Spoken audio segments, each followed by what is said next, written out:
friends, welcome to Y2K Samayal. இன்னைக்கு நம்ம பார்க்க போறது ரொம்பவும் சாஃப்ட்டான ஒரு fireless sweet recipe. Desiccated coconut main இன்கிரிடியன்ட்ஸா யூஸ் பண்ணி இந்த ஸ்வீட்டை நாம இன்னைக்கு செய்ய போறோம். பிகினர்ஸ் கூட ரொம்ப ஈஸியா செய்யக்கூடிய இந்த ஸ்வீட்டுக்கு நம்ம சர்க்கரை எதுவுமே சேர்க்க போறது இல்ல. பால், தண்ணி, எண்ணெய் எதுவுமே சேர்க்காம அடுப்பு பக்கம் போகாம 5 நிமிஷத்துல சாஃப்ட்டான ஸ்வீட் செய்யறது எப்படின்னு பார்க்கலாம். அதுக்கு முன்னாடி நம்ம சேனல் இன்னைக்கு தான் நீங்கள் ஃபஸ்ட் டைம் பார்க்குறீங்கன்னா சேனலை சப்ஸ்கிரைப் பண்ணுங்கள், கூடவே பக்கத்தில் இருக்க பெல் ஐக்கனையும் கிளிக் பண்ணுங்கள். இப்போ வாங்க வீடியோக்குள்ளே போகலாம்.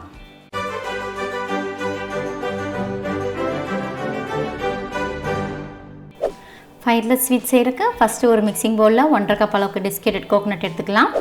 இந்த டெசிகேட்டட் கோகோனட் கூடவே 3/4 கப் அளவுக்கு பால் பவுடர், 1/2 கப் அளவுக்கு கண்டென்ஸ்டு மில்க், இது மூணையும் சேர்த்துட்டு நல்லா ஈவனாக மிக்ஸ் பண்ணி விட்டுக்கலாம். இந்த டெசிகேட்டட் கோகோனட் வந்து எல்லா டிபார்ட்மெண்ட் ஸ்டோர்லேயும் கிடைக்கும். இதோட விலையும் வந்து அதிகமாக இல்லை, ரொம்ப கம்மியான விலை தான். நம்ம ஆட் பண்ணியிருக்க பால் பவுடரும் சரி, கண்டென்ஸ்டு மில்க்கும் சரி ரொம்ப ஸ்வீட்டு, அதனால் நம்ம அடிஷ்னலாக ஸ்வீட்டுக்காக சுகர் எதுவுமே ஆட் பண்ண போகிறதில்ல. இந்த மூணையும் நல்லா கையெடுக்காமல் ஈவனாக மிக்ஸ் பண்ணணுன்னா சப்பாத்தி மாவு கன்சிஸ்டன்சிக்கு வரும். பாருங்கள், இது வந்து நம்ம ஸ்வீட் செய்யறதுக்கு தேவையான பர்ஃபெக்டான கன்சிஸ்டன்சி. இந்த மிக்சரை ஒரு 5 நிமிஷம் போல் அப்படியே ஊற வச்சிடலாம். அதுக்கப்புறம் இந்த மிக்சரை கரெக்டாக 2 ஈக்குவல் பார்ட்டாக பிரித்து எடுத்துக்கலாம். நம்ம எடுத்துருக்கிற ஒரு பார்ட்டில் 3 டேபிள் ஸ்பூன் அளவுக்கு பாதாமை பொடியாக கட் பண்ணி ஆட் பண்ணிக்கலாம். பாதாமுக்கு பதிலாக உங்களுக்கு எந்த ட்ரை ஃப்ரூட்ஸ் இல்லைன்னா நட்ஸ் வேணுமோ அதை நீங்கள் கூட ஆட் பண்ணிக்கலாம். நம்ம ஆட் பண்ணியிருக்க பாதாமோடு சேர்த்து அந்த மிக்சரை நல்லா ஈவனாக உருட்டி எடுத்துக்கலாம். இன்றைக்கி நான் வந்து இந்த ஸ்வீட்டை 2 லேயராக பண்ண போகிறேன். அதுக்கான ஃபர்ஸ்ட் லேயர் தான் இது. இதை எடுத்து தனியாக வச்சிடலாம். அடுத்தது நம்ம தனியாக எடுத்து வச்சுருக்க செகண்ட் பார்ட் மிக்சரை மிக்சிங் பவுலில் ஆட் பண்ணிவிட்டு அதில் நான் 2-3 ட்ராப்ஸ் அளவுக்கு ஃபுட் கலர் ஆட் பண்ணிக்கிறேன். உங்களுக்கு எந்த ஃபுட் கலர் பிடிக்குமோ அந்த ஃபுட் கலர் நீங்கள் ஆட் பண்ணிக்கலாம். நான் வந்து இன்றைக்கி பிங்க் கலர் யூஸ் பண்ணியிருக்கிறேன். நான் ஆட் பண்ணியிருக்க ஃபுட் கலர் வந்து மிக்சரில் எல்லா பாகத்துலேயும் படுற மாதிரி இந்த மாதிரி நல்லா ஈவனாக மிக்ஸ் பண்ணி விட்டுக்கிறேன். ஸ்வீட்டோட செகண்ட் லேயருக்கு தேவையான மிக்சரும் ரெடி ஆகிடுச்சு. அடுத்தது இந்த 2 லேயரையும் வச்சு நம்ம ஸ்வீட்டை ஷேப் பண்ண ஆரம்பிச்சிடலாம். ஒரு பட்டர் ஷீட்டில் நான் ஃபர்ஸ்ட் லேயருக்கு ரெடி பண்ணி வச்சுருக்க மாவை இந்த மாதிரி ஷேப் பண்ணி எடுத்துக்கிறேன்.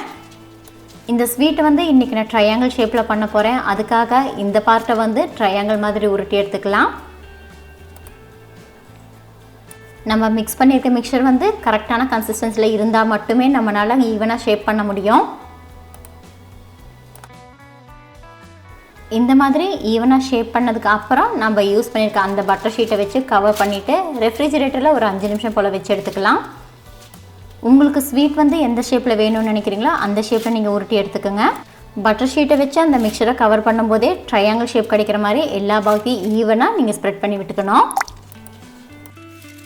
ஸ்வீட்டோட செகண்ட் லேயர் ரெடி பண்ணுற வரைக்கும் இந்த மிக்சரை நம்ம ஃப்ரிட்ஜில் வச்சிடலாம். அடுத்தது நம்ம செகண்ட் லேயரை ரெடி பண்ணிக்கலாம். நம்ம ரெடி பண்ணி வச்சுருக்க ஃபர்ஸ்ட் லேயரை கவர் பண்ணுற மாதிரி இந்த செகண்ட் லேயரை நம்ம ஸ்ப்ரெட் பண்ணி எடுத்துக்கணும். பட்டர் ஷீட்டில் நம்ம மிக்ஸ் பண்ணி வச்சுருக்க மிக்சரை வச்சுட்டு சப்பாத்தி கட்டையெல்லாம் இந்த மாதிரி நல்லா உருட்டி எடுத்துக்கோங்க. இந்த ஸ்வீட் செய்யறதுக்கு நம்ம நெய்யோ எண்ணெயோ எதுவுமே யூஸ் பண்ண கிடையாது. டெசிகேட்டட் கோகோனட்லேருந்து ரிலீஸ் ஆகிற ஆயில் தான் இது எல்லாமே. இந்த மாதிரி நம்மளுக்கு வேணுங்கிற சைஸில் மிக்சரை ஸ்ப்ரெட் பண்ணி விட்டுட்டு நம்ம ஆல்ரெடி ரெடி பண்ணி வச்சுருக்கிற ஃபர்ஸ்ட் லேயர் எடுத்து இதில் வச்சு கவர் பண்ணிக்கலாம். நான் செய்கிற இதே மெத்தடை ஃபாலோ பண்ணி நீங்கள் ஸ்வீட் செய்யும்போது உங்களோட ஸ்வீட் வந்து பர்ஃபெக்டான ஷேப்பில் கிடைக்கும். ஸ்வீட்டோட ஃபர்ஸ்ட் லேயரை இந்த மாதிரி கொஞ்சம் கேர்ஃபுல்லாக நீங்கள் கவர் பண்ணி விட்டுக்கோங்க. இந்த மாதிரி கவர் பண்ணதுக்கப்புறம் ஸ்வீட்டை ஒரு டைம் கரெக்டாக ஷேப் பண்ணி விட்டுக்கோங்க. அடுத்தது இதை எடுத்து ரெஃப்ரிஜிரேட்டரில் ஒரு 15 நிமிஷம் போல் அப்படியே வச்சிடலாம். 15 நிமிஷம் ஆயிடுச்சு. ஸ்வீட் நல்லாவே செட் ஆயிடுச்சு. பாருங்கள், பட்டர் ஷீட்டில் கொஞ்சம் கூட ஒட்டாமல் இது அழகாக பிரிஞ்சு வருது. ஸ்வீட் வந்து உங்களுக்கு எந்த சைஸில் வேணும்னு நினைக்கிறீங்களோ அந்த சைஸில் நீங்கள் கட் பண்ணி எடுத்துக்கோங்க. ஸ்வீட்டை கட் பண்ணும்போது உங்களுக்கு தேவைப்பட்டால் கத்தியில் லைட்டாக நெய் அப்ளை பண்ணிவிட்டு கட் பண்ணிக்கோங்க. அவ்வளோதாங்க, ரொம்ப கம்மியான இன்க்ரீடியன்ஸை யூஸ் பண்ணி செய்யக்கூடிய இன்ஸ்டன்ட் ஃபயர்லெஸ் ஸ்வீட் வந்து ரெடி ஆயிடுச்சு. இந்த ஸ்வீட்டுக்கு நம்ம மெயினான இன்க்ரீடியன்ஸாக தேங்காவை யூஸ் பண்ணியிருக்கனால உடம்புக்கு ரொம்பவுமே ஹெல்த்தியானது. வீட்டில் இருக்க குட்டீஸ் வந்து சாக்லேட் கேட்டு நம்மளை தொந்தரவு பண்ணும்போது சாக்லேட்டுக்கு பதிலாக இந்த ஸ்வீட்டை நம்ம ரொம்ப ஈஸியாக செஞ்சு கொடுத்துடலாம். வாயில் வச்சதுமே கரையக்கூடிய ரொம்பவும் சாஃப்டான ரொம்ப டேஸ்டியான ஹெல்த்தியான ஸ்வீட் இது. இந்த ஸ்வீட்டை ஒரு ஏர்டைட் கண்டெய்னரில் நம்ம போட்டு ஸ்டோர் பண்ணி வச்சோன்னா 10 நாள் ஆனாலுமே ஸ்பாயில் ஆகாது.